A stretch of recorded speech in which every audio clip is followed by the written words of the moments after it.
আসসালামু আলাইকুম। নাইমাস hand embroidery চ্যানেলে সবাইকে স্বাগতম। একটা বর্ডার লাইন ডিজাইন করে দেখাবো। তো শুরু করছি। এর আগের একটা ভিডিওতে আমি প্রথমে যে কাঁথা স্টিচ সেলাইটা সেটা কিভাবে করতে হয় আমি দেখিয়ে দিয়েছিলাম। এবার আবারও দেখিয়ে দিচ্ছি। একটু মনোযোগ সহকারে দেখলেই বুঝে যাবেন ইনশাআল্লাহ। খুবই সহজ একটা সেলাই। সাধারণত আমরা যে কাঁথা স্টিচ দিয়ে থাকি ছোট ছোট করে, ওইভাবে অত ছোট ছোট করে না দিয়ে আরেকটু বড় সাইজের কাঁথা স্টিচ দিয়ে করব, তাহলে সেলাইটা দেখতে ভালো লাগবে। আর প্রথম লাইনের কাঁথা স্টিচগুলো যেভাবে দিব, পরের লাইনটা তার উল্টো হবে। অর্থাৎ প্রথম লাইনে যেখানে সেলাই থাকবে, পরের লাইনে সেখানে ফাঁকা থাকবে। আবার প্রথম লাইনে যেখানে ফাঁকা আছে, পরের লাইনে সেখানে সেই বরাবর সেলাই থাকবে। এই জিনিসটা মাথায় রাখলে সেলাইটা খুব সুন্দরভাবে সম্পন্ন করা যাবে।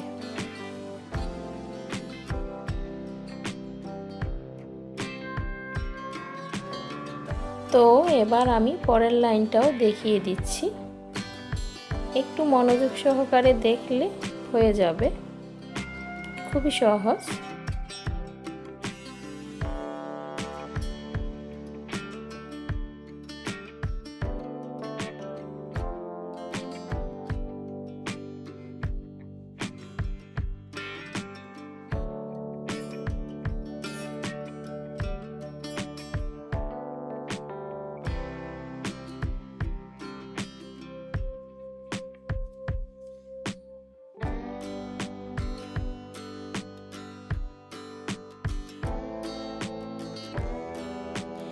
এই ডিজাইনটার জন্য আমাদের মোট 10 লাইন কাঁথা স্টিচ দিতে হবে।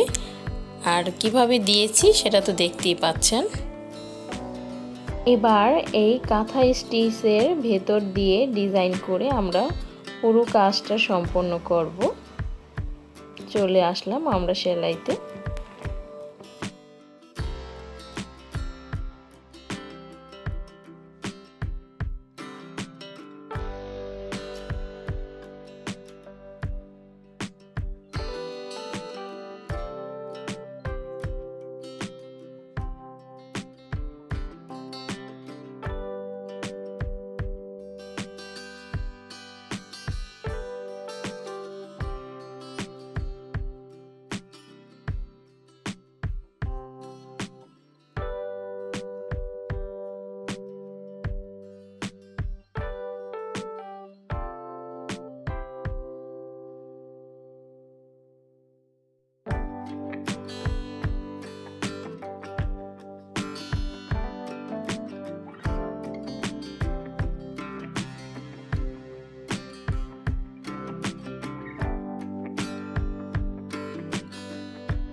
এই তো হয়ে গেছে আমার পুরুষ একটা বর্ডার লাইনের ডিজাইন।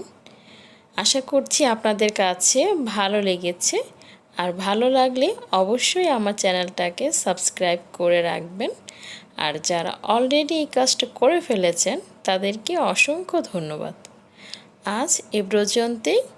আল্লাহ হাফেজ। আসসালামু আলাইকুম।